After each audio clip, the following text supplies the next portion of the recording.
Hey folks, see if you've ever had this problem. You're trying to eat a little healthier, but you're in the grocery store aisle, you're looking at packaging, nutrition labels, and they're so confusing, you don't know what's good for you and what's not.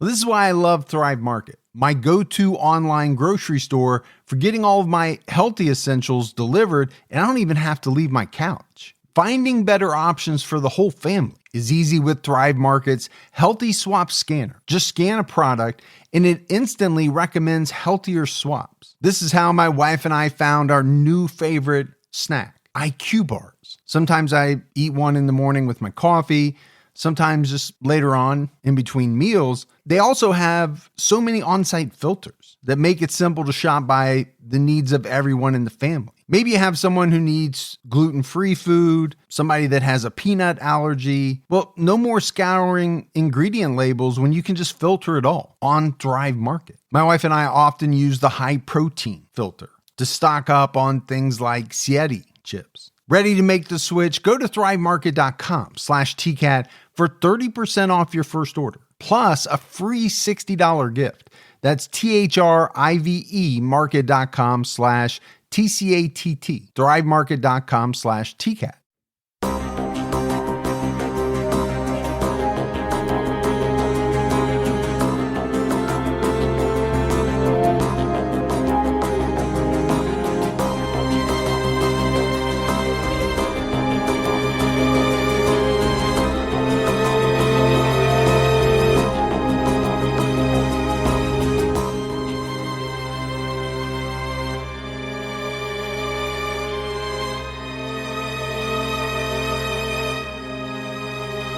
Hello, everyone, and welcome to episode 307 of the True Crime All the Time podcast. I'm Mike Ferguson, and with me, as always, is my partner in true crime, Mike Gibson. Gibby, how are you? I'm doing good, man.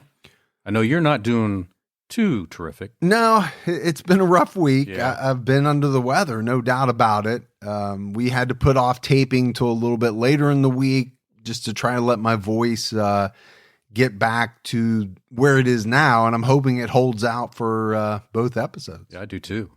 Let's go ahead and give our Patreon shout outs. We had Rebecca Vale. Hey, Rebecca. Lori Douglas. Well, thank you, Lori. Zach Rainey. What's up, Zach? Matt Hudson. Hey, Matt. Heather Roberts. Appreciate that, Heather. Emily Eg. Hey, there's Emily. Christina Noonan. What's up, Christina? Aaron McCoy. Hey, Aaron. Britton Lane. What's going on, Britton? Fanner Thor. Well, what's up, Thor?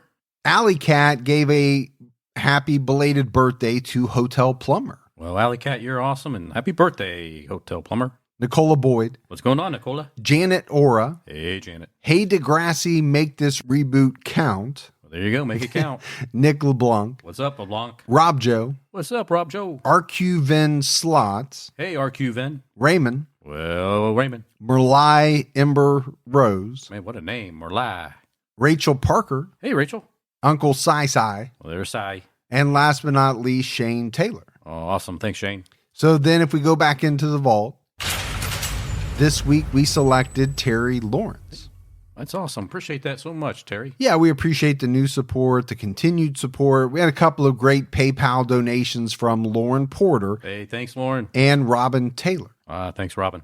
So Gibbs, right now on True Crime All the Time Unsolved, we have an episode out on the murders of mother and daughter, Nancy and Joey Boquicchio.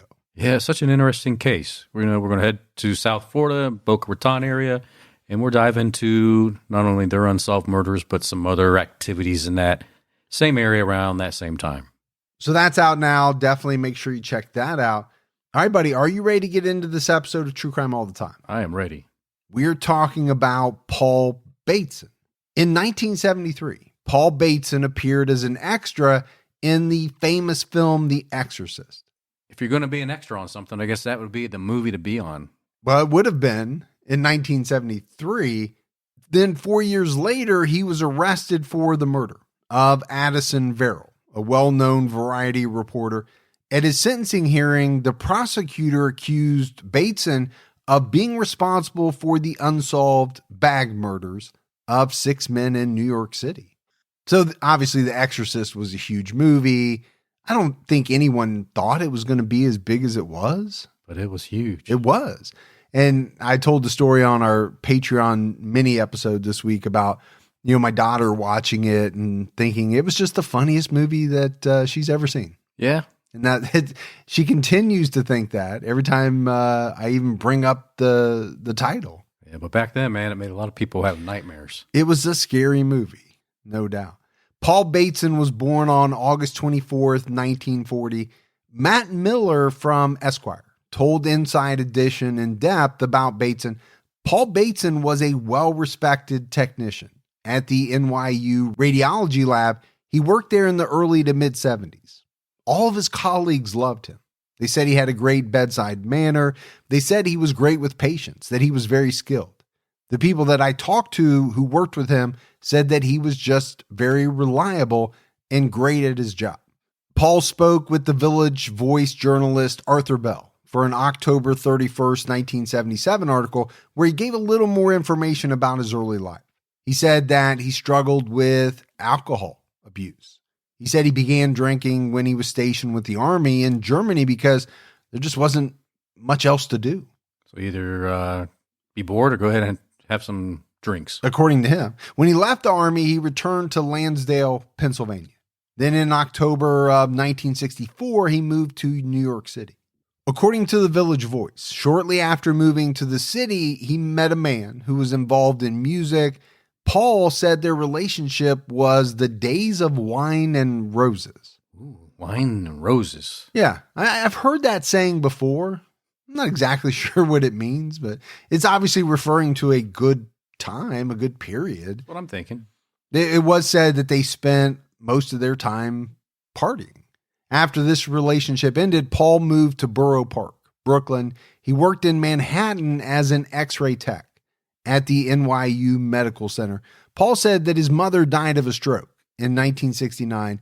His father was a retired metallurgist and remarried after her death. Paul Bateson's younger brother tragically died of suicide. In his free time, Paul dressed like what was described as a pseudo biker, and he and his friends went to what were called backroom bars in the city. Remember that time I dressed up as a pseudo biker? Did you just say pseudo? Pseudo? Sudoku? I remember you were a Sudoku biker one time. Yeah, I did that too. Well, back during your YMCA days, I remember that. Yeah, those are really the Village people. Yeah, cool outfits I wore, huh? But I don't know what to make of backroom bars. I mean, to me, that is something hidden, not to the general public. You got to know about it. You got to know someone to get in, maybe. Like a secret place. Yeah, that's what I'm thinking.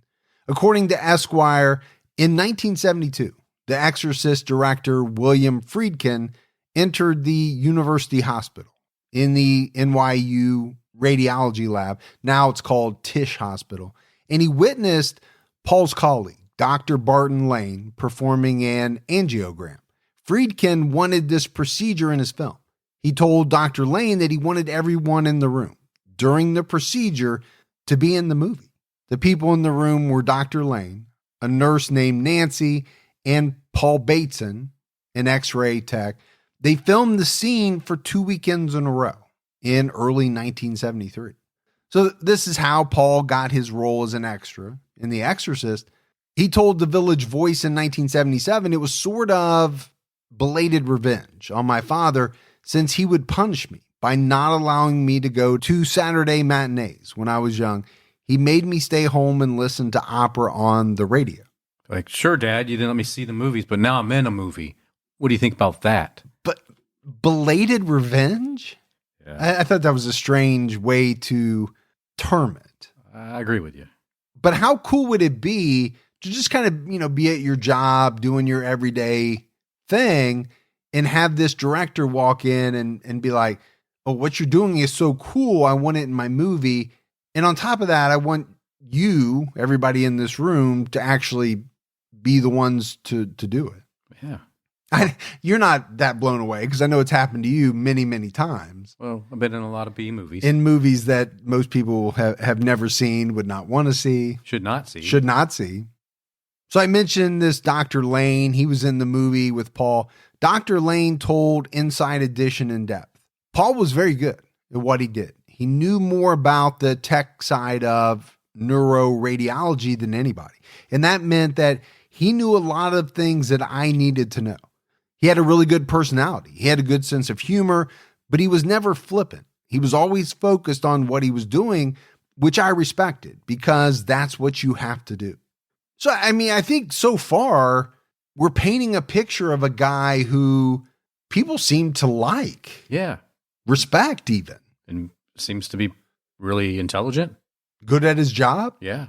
This is not normally how most T-Cats go. No. The Village Voice reported that around 1973, Paul's social life reached a new low. He began to drink. And Paul would later say, nobody likes a drunk. Well, there's good drunks and bad drunks. I mean, if you're drunk all the time, that's different. That is different. You know, you can have somebody drunk at a party. That can be a lot of fun. It can be. You know, Frank the Tank is a lot of fun. Yeah. Sometimes you get those angry drunks, though. And also, I think if you're working in the medical field, being an alcoholic is not a good thing. No. Especially the field he's in. Because, you want to make sure he hits the right button. It's important, radiologist. Well, let's face it. It's a specialized field. Sure. My luck, he'd give me like 10,000 gamma or whatever the wrong gamma or whatever the terminology is. Yeah. You're really going down a bad path here, Hulk. That's pretty good. Around 1975, Paul was fired from NYU. He worked a bunch of different jobs, cleaning, installing light fixtures, even worked as a cashier at a porn theater. But Paul tried to get sober. He attended AA meetings. He tried to meet someone with whom he could get involved with. Those were his words. On September 14th, 1977, film critic Addison Verrill was found dead in his apartment in Greenwich Village. He was beaten and stabbed to death. Addison had been a film reporter for Variety for 8 years.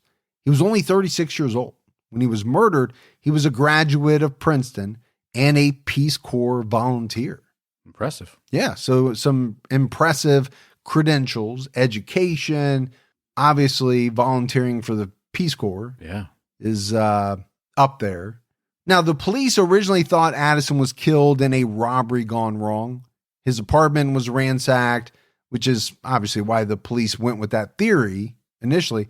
There were some signs of a struggle, but nothing valuable was taken from his apartment. There was no evidence of forced entry, meaning he most likely let the killer in. There were also empty beer cans and half-full liquor glasses in the apartment. So I kind of struggled with this robbery gone wrong theory because this is all kind of happening at the same time. Not sure why they went with that theory initially with no signs of forced entry and the appearance that he maybe had drinks with someone. Just because the place was ransacked, but no valuables were taken. I don't know why they would have assumed that. Unless they were going with the theory that it was a robbery, but he knew the person, let him in, they had some drinks, and then the robbery occurred. I guess you could see that. Yeah. The police suspected that Addison left the Mine Shaft bar around 6 a.m. and met someone at the bar or on the way home. Addison was a regular at the Mine Shaft and talked to a lot of people on the morning he was killed.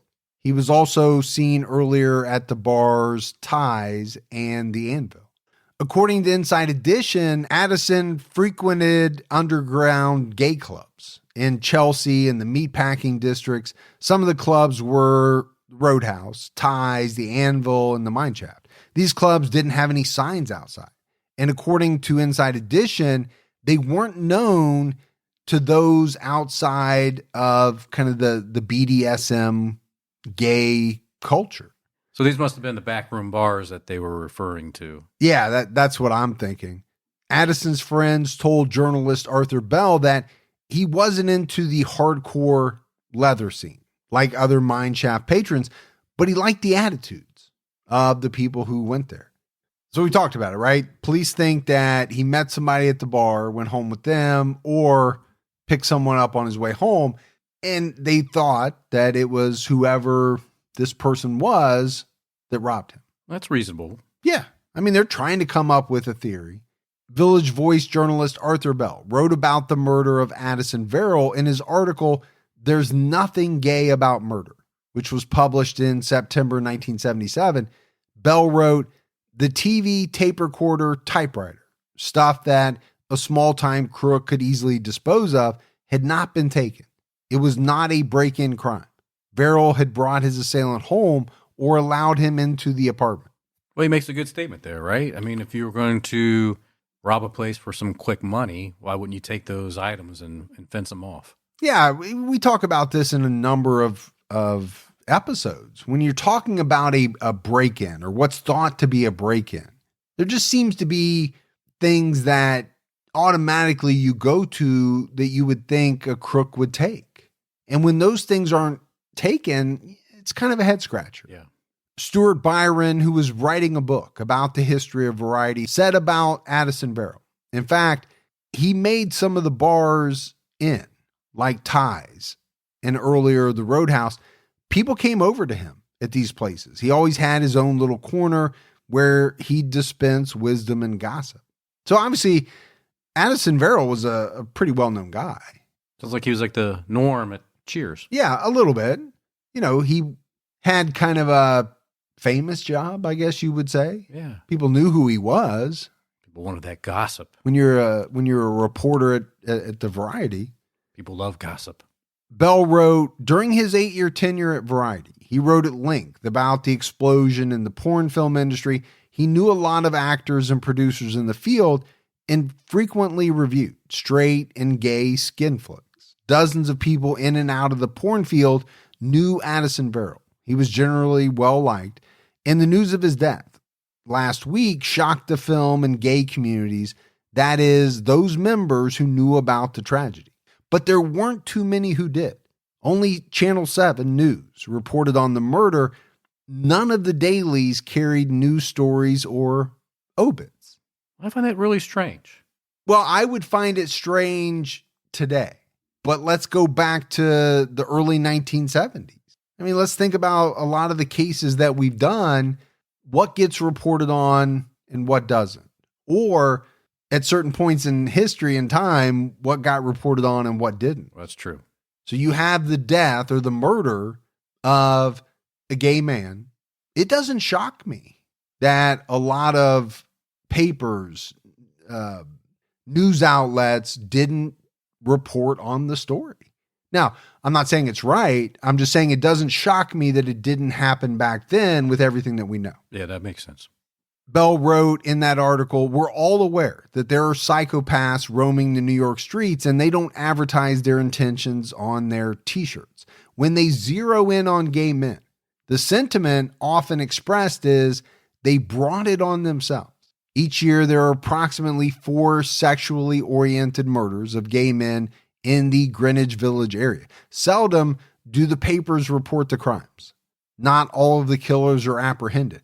Often witnesses are afraid to speak up because of their closet status. And I think this is all information that's important. Sure it is. To bring up, you know, that one statement, they brought it on themselves. You could say that exact same thing about how women have been treated throughout the years. Sure. How other groups have been treated.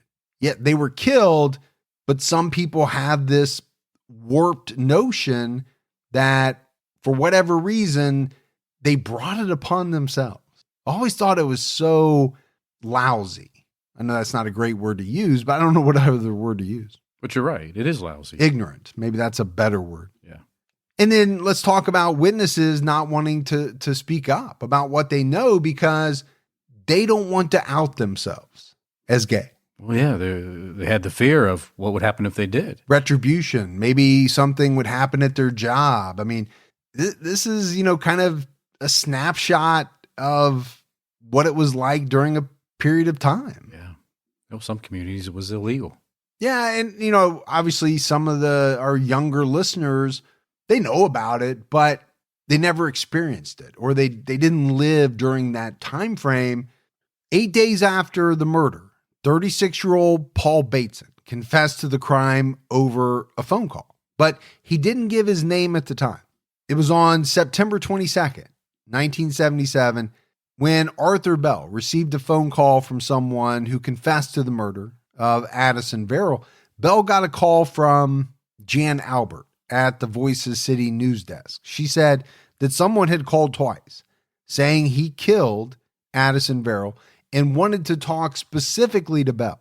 Now, the article where he explained all of this wouldn't be released until October 3rd, which gave Bell time to interview some people. He said the caller told him, "Look, I like your story and I like your writing, but I'm not a psychopath." The caller said after 3 months sober, he went to Badlands, a bar on Christopher Street, in the early morning hours of September 14th. He didn't know Addison Verrill, but Addison offered to buy him a beer. They had several drinks together. They used some drugs. They went to the mine shaft at 3 a.m. The caller said that he noticed how popular Addison was, saying, "I didn't realize he was such a superstar, and I wanted to go home with him." You got a killer business idea? Make it a reality with Shopify, the all-in-one commerce platform to start, run, and grow your business. Running a successful business means getting the insights you need to grow wherever you are. With Shopify's single dashboard, you'll manage orders, shipping, and payments from anywhere. Whether you're selling your own handmade goods, or maybe you've got a little true crime paraphernalia, start selling with Shopify and join the platform simplifying commerce for millions of businesses worldwide. Shopify covers all sales channels, from an all-in-one e-commerce platform to social media platforms like TikTok, Facebook, and Instagram. They have 24/7 support and free on-demand business courses. We actually started selling our podcast merch out of the studio. It was tough, but when we switched to Shopify 4 or 5 years ago, it made everything so much more simple. When you're ready to take your idea to the world, do it with Shopify, the commerce platform powering millions of businesses down the street and around the globe. Now it's your turn to try Shopify for free and start selling anywhere. Sign up for a free trial at shopify.com/TCAT, all lowercase. Go to shopify.com/TCAT to start selling online today. Shopify.com/TCAT. Freebird, previously Freedom Grooming, is on a mission to take the hassle out of head care. Why? Because for too long, bald people have been left with subpar options when it comes to shaving and caring for their heads. They're here to change that by making head care easy and accessible. No more overpriced shavers that barely work. No more expensive lotions, creams, and gels with weird ingredients that you can't pronounce. Bald, they've got your back. Bald men are super hot. That's a given. But did you know most bald men are shaving their head wrong? First of all, old school razors are terrible for shaving your head. They're made to shave flat surfaces, not curved domes. The Flex Series electric shaver from Freebird has 5 rotary blades that individually flex for a closer shave. It's amazing. It gives faster, baby smooth shaves for upcoming holidays, birthdays, or just because. Get your bald guy the best shaver of his life. Freebird is giving our listeners an exclusive discount. Visit myfreebird.com/TCAT for 20% off. That's myfreebird.com/TCAT for 20% off today. He said that at around 5 a.m., they went to Addison's apartment. They drank some more. They used some drugs, and they had sex around 7:30 a.m.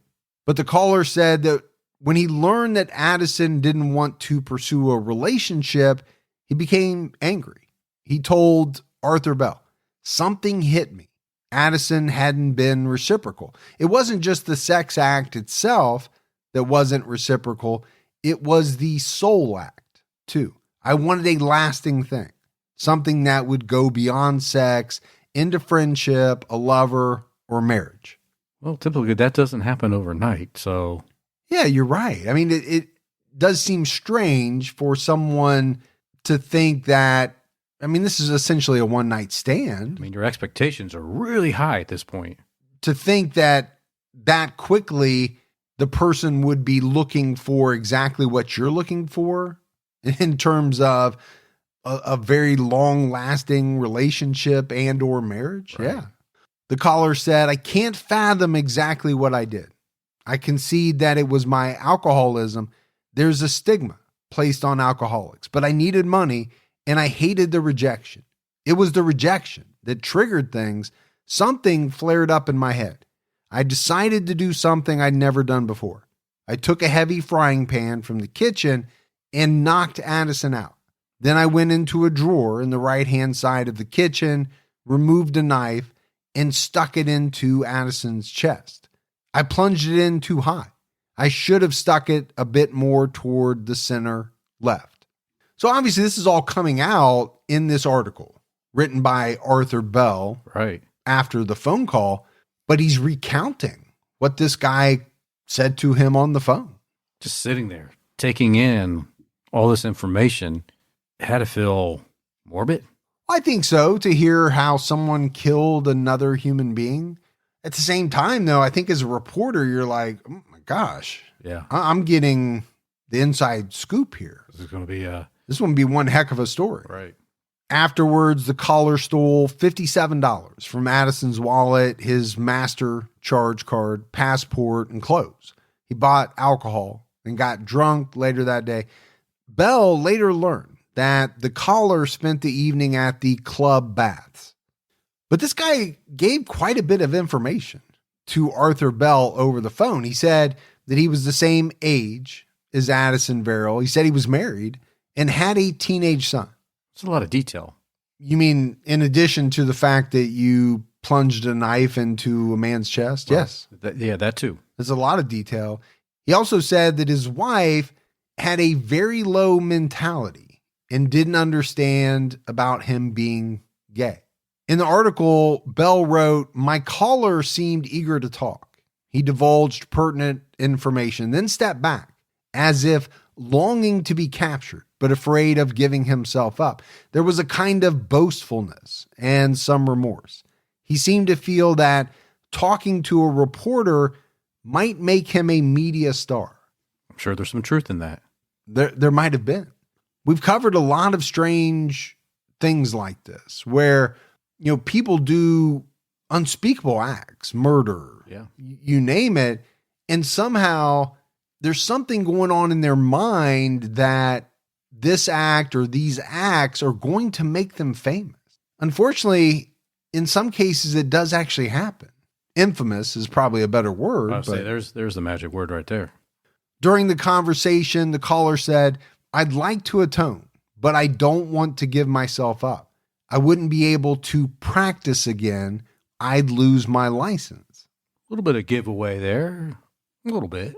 Well, I think you could narrow it down. There's a lot of professions that, you could call practicing. There's also a lot of professions that require a license, but, you're really kind of pushing in towards legal or medical. Yeah, when you use the word practice. And license. Yeah. So Arthur Bell went to the police with this information, and they came to the conclusion that the caller was really the killer. First of all, the stolen credit card was not public knowledge. The caller also talked about a white substance on the floor and said it was Crisco. The police hadn't been able to identify the substance, and that wasn't public either. Arthur Bell received a call from another individual who said the killer was Paul Bateson. Bell gave this person the name Mitch for the article. This person that called in and actually gave the name Paul Bateson. According to Mitch, his friend called him the morning after the murder to confess. He said his friend was Paul Bateson, but he doubted that it was his real name. He said he knew Paul from when they were detoxing at St. Vincent's Hospital. Paul said he was an unemployed X-ray technician. Arthur Bell reported that Paul Bateson most recently worked at Big Top, a male porn film and vaudeville theater on Broadway. He was fired from this job because, according to one employee, he couldn't handle anything well. He'd get off on a track, then wouldn't remember how to finish it. That's a problem when you are hired to do a job and you can't finish what you've been hired for. You can't stay on track and you're easily diverted. Yeah, it's a big problem. This employee also said, Paul doesn't have grace. One day when he was ushering the theater, he noticed that someone fell asleep with his shoes off. He took the customer's shoes and put them in the office to scare the hell out of him. I like Paul. I know him, and I know exactly why he called you. When Paul did something wrong, he'd have to go over to the school teacher to get his hands slapped. He was into punishment and non-punishment. He played at S&M. and his favorite topic of conversation was himself. There's people that like to talk about themselves. There's also people who are into S&M, punishment. Now, I didn't know that would kind of transfer into when you did something wrong, you actually needed to be punished. Yeah. Or felt as though you needed to be punished. Now you're getting a little deep there. It's all deep, man. All deep. But Paul Bateson was arrested and charged with second-degree murder on September 23rd, 1977. According to Matt Miller of Esquire, Paul was drunk when he was arrested. So I don't think there's any doubt this guy was an alcoholic. He said it himself that he was. But I just kind of want to go back to how they found out that it was him. So he calls in, doesn't give his name, right? Tells all this incriminating stuff to a reporter. And then someone else calls in and says, I know who that is. It's Paul Bateson. Yeah, because he confessed to me too. But he said he didn't even think that was his real name. He just knew this guy from Detox. According to the Village Voice, when the police asked Paul if he knew why he was getting arrested, he pointed to a copy of the Village Voice with Arthur Bell's article and said he knew the police wanted him for killing that guy in the village. It's not really denying it. No, that's not probably the best thing to say to the police, but... Well, and then later on, he confesses, and he gives a very similar confession to the police as he had to Arthur Bell. One detective told Arthur Bell, everything matches. He also admitted that he called you, and he led us to Verrill's missing passport and credit cards. Okay, now it's one thing to confess. We know that a lot of people wrongfully confess. Sure. Either through coercion or because they're scared or they're promised something, whatever it may be. But when you give a bunch of facts that the police haven't released. Nobody really knows them but the police, right? And then you actually lead police to items of evidence, items that were stolen from, this man's apartment. Okay, it's pretty damning stuff. It makes it hard to dispute later. According to Detective Lieutenant John Eucness in a New York Times article, a man approached the police a few days earlier and told them that Paul Bateson had bragged about committing the murder. Never understood these guys bragging. Yeah, I think we've kind of broached this subject maybe once or twice, but, in my mind, is it a case that some of these individuals secretly want to get caught? And maybe this guy wanted to be punished. He knew he had done something wrong and he felt as though he needed to be punished. I don't know, but I don't know how to explain it other than, looking at it that way. If you don't want to get caught, then why do you go around telling a bunch of people that you did something bad? It just doesn't make any sense. So we talked about, Paul phoning up Arthur Bell, talking to him for that article. He later agreed to an interview with Arthur Bell as long as there was no tape recorder or camera. Paul Bateson said in this interview that he'd never been arrested before. He also apparently complained about missing the Joffrey Ballet. Bell wrote about Bateson's time in prison. Bateson is using his confinement to dry out, build up, get in shape. He exercises, plays cards, watches cartoons and baseball games on television. Apparently, Paul told Arthur Bell, in a way, it's nice. You're on your own. Hardly any supervision. I'd welcome a little more discipline. Well, we know that he would like a little more discipline. We know that's part of his thought process. According to this article, Paul was drinking at a minimum a quart of vodka every day. Well, that's a problem.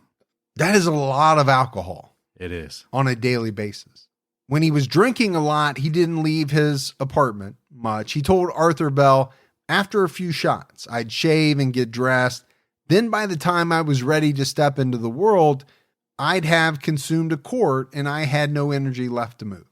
The Village Voice wrote that Bell asked him to predict what would happen. And Paul said, probably a long jury trial. A lot of people will be hurt, parents, friends. I'll be judged not guilty. Then I'll tear up my roots and settle somewhere else and try to grow new roots. Riddle me that, Batman. I can't. I mean, I guess he's looking at it glass half full. I mean, you would say that. Why does he think he's going to be found not guilty and that he's going to be able to move away? I don't know. At the preliminary hearings, Paul said that he gave his confession while he was drunk and before he was read his rights. He also said that he didn't call Arthur Bell, but the judge allowed both the confession and Bell's article into court. That's a big blow against you. It is. And Paul Bateson was convicted of murder on March 5th, 1979. On April 6th, he was sentenced to 20 years to life in prison. Assistant DA William Hoyt asked for the maximum sentence, arguing that Paul is a psychopath. The prosecutor informed the judge that Paul had bragged about other murders. He said he dismembered the victims' bodies and placed them in bags in the Hudson River. So he bragged about the murder of Addison Verrill. He was ultimately convicted of that murder. He was sentenced, but the prosecutor, he wasn't satisfied with that. He starts bringing this idea up that Paul Bateson had bragged about a bunch of other murders as well. Hoyt said that Paul told a witness named Richard Ryan that he liked to kill, and he dismembered the bodies of an unknown number of victims. He put the remains in garbage bags and dumped them in the river. Hoyt also said he had no evidence of the identities of the other potential victims. So now they're looking at a serial killer. And this is where we get into what we referenced in the beginning, what's known as the bag murders. According to Esquire magazine, Hoyt said in court, he told Mr. Ryan that killing is easy, that getting rid of the bodies is the hard part. He said that he cut up his victims and put the parts in plastic garbage bags to dispose of them. I would also point out to the court that the police have evidence, though there is not direct proof, connecting them to this defendant, that there were 6 bodies, torsos, of which were found floating in the Hudson River, wrapped up in plastic garbage bags.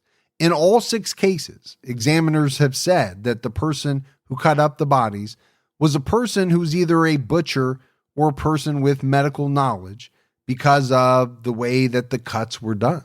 Well, because of his medical experience, you can throw him into that mix. Well, it sounds like that's what they're trying to do. So there were these 6 cases with unidentified victims during this time. They were referred to as the bag murders. The New York bag murders were a series of murders in New York City from 1975 to 1977.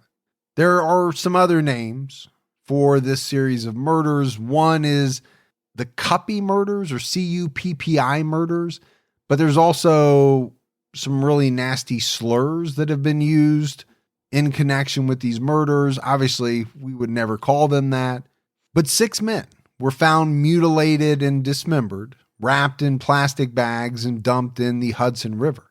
5 of the victims were white, 1 was black. The bags were found at 3-month intervals, starting around Christmas 1975. Some of the victims' remains washed up in New Jersey, and others ended up near the World Trade Center. According to Michael Newton's An Encyclopedia of Modern Serial Killers, the police traced some of the clothing they found to a shop in Greenwich Village that catered to gays.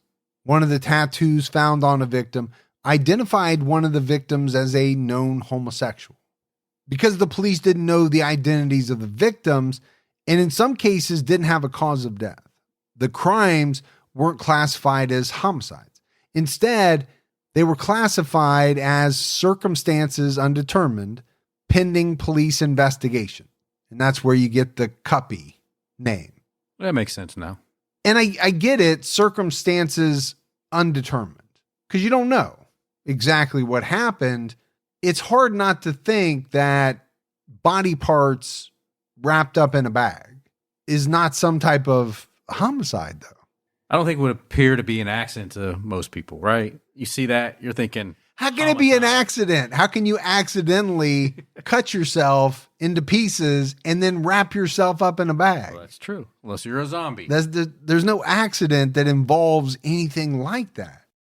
Don't let allergy season slow you down. Get common allergy meds for as little as $15 with GoodRx. So you and your family, pets included, can stop allergy symptoms before they start. GoodRx is free and easy to use. Just search for your prescription on the website or the app, compare prices, and get a free coupon to show your pharmacist. Save at over 70,000 local pharmacies nationwide, including Walmart, Walgreens, CVS, Publix, Kroger, and many more. Check GoodRx before every trip to the pharmacy to save up to 80% on both brand and generic medications.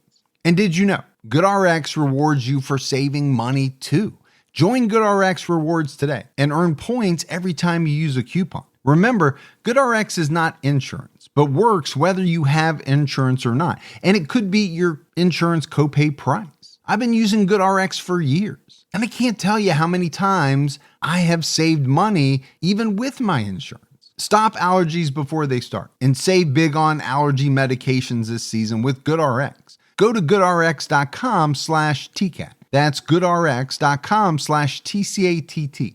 You know, once the temps start rising, I realized I was back in the same worn out rotation. Same tank, same shorts, same everything. So I gave my daily uniform an upgrade with Quince. Their pieces are easy, elevated, and somehow make me feel more put together without even trying. Like their 100% European linen shorts and dresses from $30.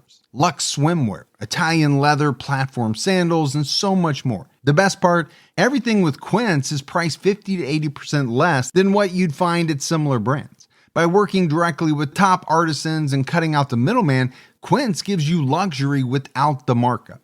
And Quince only works with factories that use safe, ethical, and responsible manufacturing practices and premium fabrics and finishes.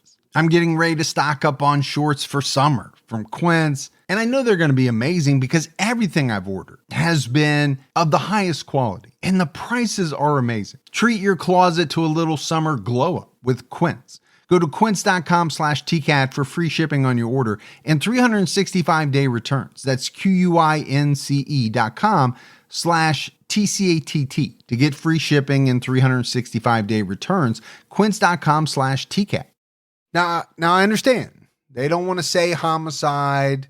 They want to, establish a real cause of death. I understand all that. Sure, yeah. But let me be clear. There's no accidental bagging of body parts. No. That just, let's throw that off the table right now. Hoyt pointed out in court that no more bodies had been found since Paul Bateson's arrest. So, I think it was clear, right? Prosecutors were trying to link Paul to these murders. But they really didn't have any solid evidence to get convictions. Basically, to me, it sounds like they were trying to solve these 6 murders or these series of murders. And here you have Paul Bateson. Right. Bragging about it. Who was said to have bragged about it. He had medical knowledge, which we already said the medical examiner said it appeared as though the way these bodies were cut up, it had to have been either a butcher or somebody with medical knowledge. He was a gay man. And he was a gay man. So just based on those things and the fact that no more bodies were found after he was arrested, he kind of fit their profile. But that's not enough evidence to convict somebody of murder, right? We know that. And the judge ruled that there wasn't enough evidence to move forward, linking him to these murders. Hoyt also said that Paul Bateson told Richard Ryan that he killed Addison Verrill on September 14th, 1977. And I think that's kind of an interesting statement if it's true, because now you're trying to tie in these 2 confessions together. Okay, he confessed to Addison Verrill, which we have evidence of, information about, but he also confessed to these, to the same person. So why can't you take this confession, but you can take that confession? Because you only have evidence regarding one, Right, yeah. is my thought. You don't have any evidence on the other one. And I think the thought has always been and should be that a confession alone is not enough. You got to have something else to back that confession up. Something to support it. Yeah. Yeah. Because if not, a person with a mental illness who came in and confessed to a crime would just automatically be found guilty. Yeah. You have to vet it out, right? Yeah, you got to prove it. Bateson said at his sentencing hearing, I still contend that I'm not guilty of the crimes and I'm not the person described by Mr. Hoyt at all. I feel a great loss for Mr. Verrill, and I'm not at all the type of person as he has described me. According to Matt Miller's 2018 Esquire article, the only evidence of Paul Bateson confessing to the bag murders occurred during his sentencing hearing. Miller wrote that the New York County clerk was unable to give him a full trial transcript. Matt Miller spoke with a New York PD detective. The detective told him that they hadn't found documents that indicated that the police investigated Paul Bateson's involvement with the 6 murders. So again, it's such a strange thing to me that this prosecutor was trying so hard to convince the judge that Paul Bateson was also guilty of these 6 murders. And they literally had no evidence of it whatsoever, other than the fact that somebody said that he told them that he had done it. And the fact that they weren't even investigating him. Exorcist director William Friedkin visited Paul Bateson in prison. He told outlets that Bateson implied he was offered a plea deal for confessing to the other murders. According to Friedkin, this was part of his inspiration for the movie Cruising. In Magazine wrote that Cruising is about a cop who works undercover in the New York City gay scene to find a serial killer. Cruising is based on a 1970 novel by New York Times reporter Gerald Walker. Have you seen this movie, Gibbs? I've never seen it. I've never actually even heard of it. I have not. But apparently it's a very controversial movie, and many members of the LGBTQ plus community oppose the production altogether. In a 2012 Movie Notebook interview, Friedkin spoke on some of his earlier films, and he also talked about Cruising. He said, I have a short degree of separation from the actual murders of Cruising. There's a scene in The Exorcist where there's an arteriogram. It was done at NYU Medical Center by an actual neuropsychiatric surgeon and his assistant. These guys were real. They weren't actors. The assistant was a guy named Paul Bateson. About 2 or 3 years after the movie came out, I'm reading the New York Daily News and I see Paul Bateson's picture in the paper, and there's a long story of how he's suspected of having murdered 8 or 9 people in the S&M clubs in downtown New York. I asked his lawyer if Bateson would see me. Word came back that he would. So I went to Rikers and I saw Paul Bateson. I asked him if he had murdered these people, and he said, you know, I remember murdering this one guy, Addison Verrill, who was the theater critic for Variety. Bateson picked him up in a place called the Mine Shaft in Lower Manhattan, took him home. They took a lot of drugs. He wound up hitting him over the head with a frying pan. This is what he said. And then cutting him up and putting the parts of Burrell's body in body bags that were found in the East River. Though Bateson worked with a brain surgeon, he himself was not a brain surgeon because the body bags all had little indications that they were from the NYU Medical Center, and that's how the police tracked him.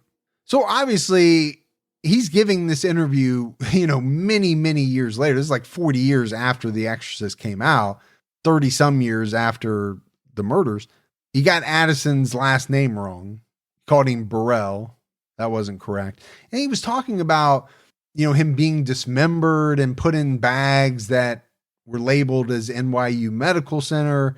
I'm chalking all of that up to 30 plus years and not remembering exactly what happened. But he said what happened to Paul Bateson, as he told me at the time, was that the police offered him a deal. If he would confess to 8 to 12 of these murders, they would shorten his sentence. I said, why? He said, so they could get headlines that 12 unsolved murders were now solved. I said, what are you going to do? He said, I don't know. I'm not sure. He got out 5 years ago. So Friedkin got some things wrong in this article, but I thought it was interesting, him kind of trying to recount this conversation that he said he had with Paul Bateson.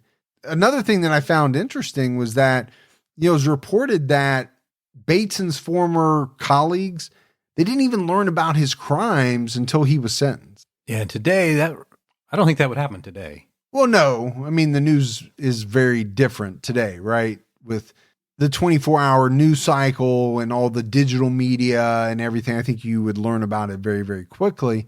In a 2018 interview with Esquire, Dr. Lane said he was the chief neuroradiology technologist. He was the most experienced and he was the best. He taught me an awful lot, and I considered him a good friend. When you do radiology, even though there's the radiologist who's kind of the doctor, you also have a very important support team. And I couldn't have done it without Paul. He was really excellent. I didn't realize until many years later that he had killed a man. I thought it was bizarre. I just had no idea. It would be so weird to find out that this person that you worked with, you liked, you respected, had killed someone. Yeah. Yeah, absolutely. You think about all the people that you and I have worked with over the years. Sure. If it, at some point in the future came out that years ago they had killed someone or they were a serial killer or something like that, you and I would have a lot to talk about. We would. We'd be going back through our minds, analyzing all the interactions that we had with that person. Was there any clues? Recalling anything conversations and things like that. And we'd probably be saying the same thing that this guy said. Had no idea. Never would have thought, right? You hear that in so many interviews in these episodes that we do. I would have never thought that this person was capable of doing X.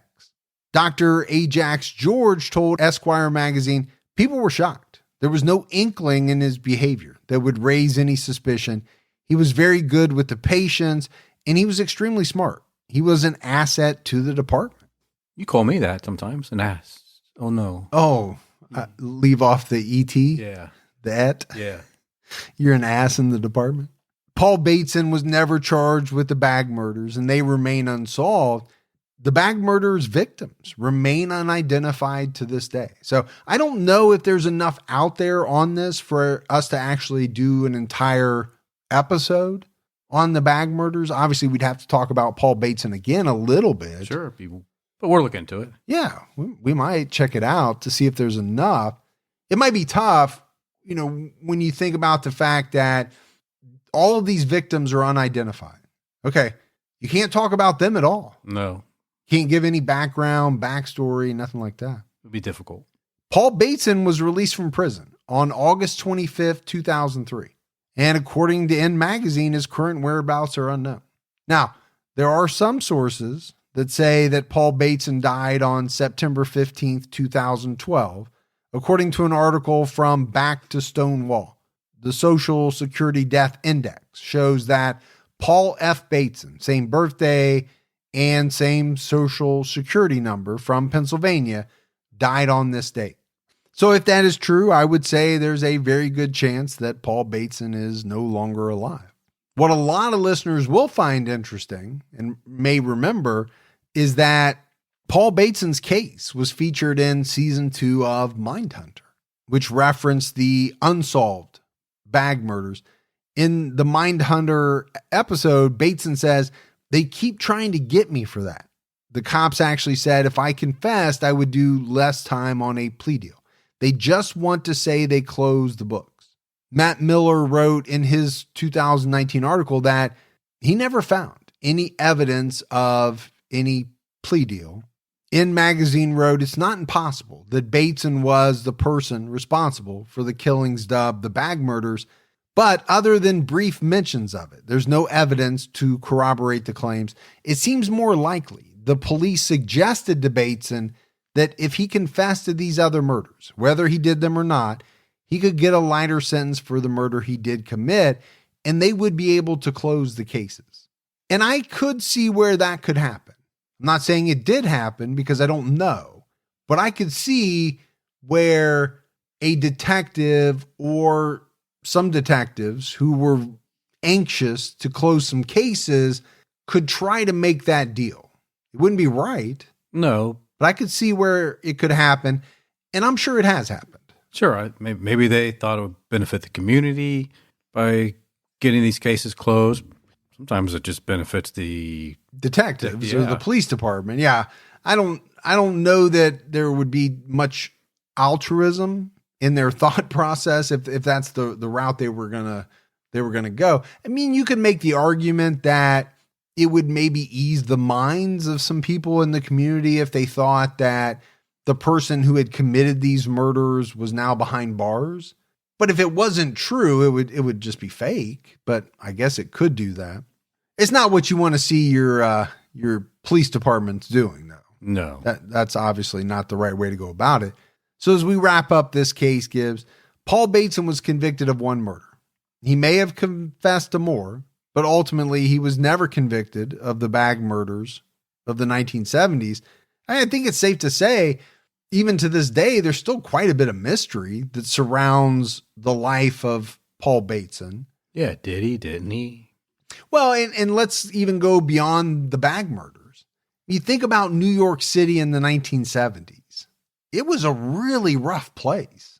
The murder rate was extremely high. Sure was. So is it out of the realm of possibility that he committed other murders that we don't know about? I would say no, absolutely not. Well, if he did commit these murders, it probably would have benefited him at that time to find a way to make a deal. Because if you're going to go to prison for one, why not go to prison for all? And that way, when you're out, it's done. Instead of them coming at you at 2003 when you get let out of prison and they're like, hey, we just found some new evidence. Now you're going to go back.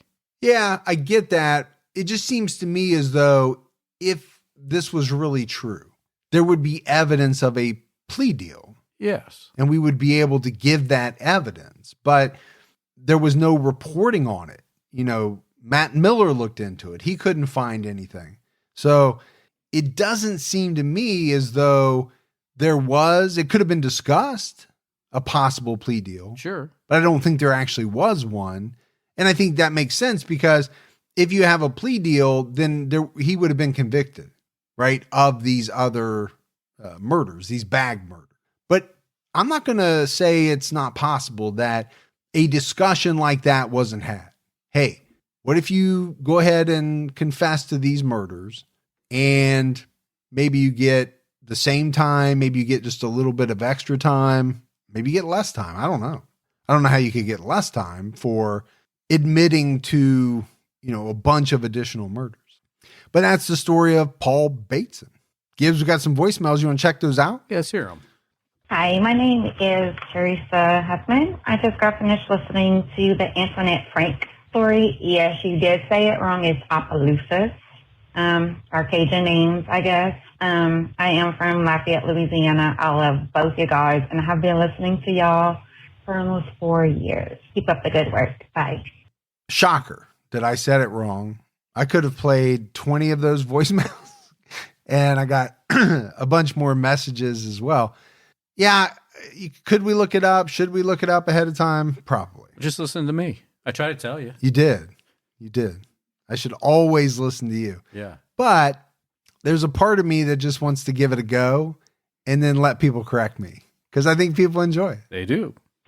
Hey guys, this is Christina. I'm a recent transplant to Cincinnati from Florida. Much prefer Cincinnati. I have a suggestion. I grew up in upstate New York, and when it was probably I think it was the early 90s. I was 7 or 8 when this happened, but a local teenage girl murdered her boyfriend, and she stabbed him over 20 times. And she actually got off and only spent 5 years with required therapy. Her name is April DeLilio, and the victim was Matthew Exorcist. So it's always been something that's bothered me because I felt like she did not get the time that she should have, especially for the crime that she committed. And then what's interesting is that my older sister, this occurred really, really early in the morning, and my older sister was walking our family dog and actually ran into her right after she killed him. She was throwing her duffel bag with all of her bloody clothes and the weapon and stuff into the creek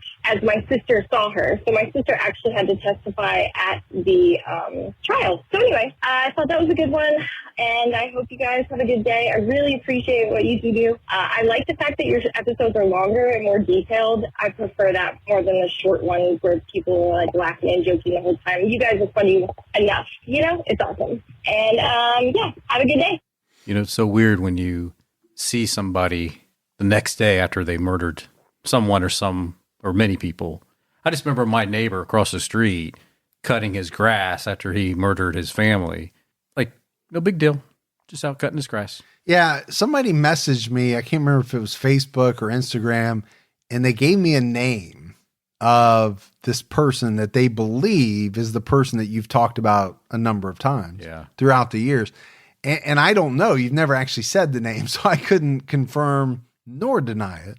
But I think that's why it would stick with you when she said, oh, this case really, has stuck with me over the years. Well, there's an immediate family member who was, very involved. So, but we'll definitely look into it. Hi, Mike. Hi, Gibby. This is Shailene calling from Oregon. And I just wanted to say that since I found your guys' podcast probably a month or so ago, I've been completely obsessed with it. I listen to it every work day. So I listen to probably 3 to 4 episodes a day. And it gets me through my work day. And I just finished listening to the Briley Brothers episode. And I'm just shocked with how deranged these brothers were. And I have to say, it really got me riled up because, I have a 4-year-old daughter, and it amazes me that someone could be so vile and do those type of things to a child and a pregnant mother and just the whole family. So anyway, that one really got to me. But I just love your guys' podcast. It's really the only podcast I've ever listened to.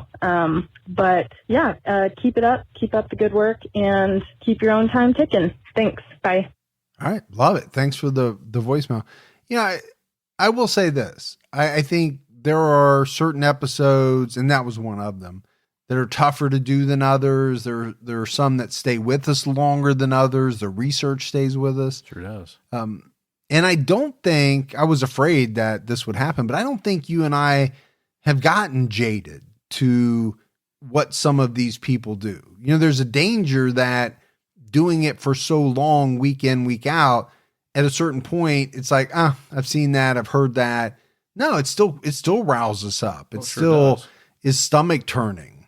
Some of the things that we research. Yeah, so we both have that look on our face. We're going to be sick or from time to time. Our eyes, Yeah, I know you cry almost at least once an episode. Yeah, it has nothing to do with the onion sitting here. So we appreciate the voicemails. We also had a lot of mailbag. Rachel Banya sent us in, actually sent you in, a big thing of red vines and some potato chip Reese cups. Chomping on them right now. Look good. Cassandra sent us in a cool felt ornament knife from her Etsy store, Moonray Mama. Ooh, cool. It's actually really neat. Yeah. And then Giesel sent us in some keychains and Harley chips from the great state of Wisconsin. All right. Go Wisconsin. So we appreciate all of that. All right, buddy. That's it for another episode of True Crime All the Time. So for Mike and Gibby, stay safe and keep your own time ticking.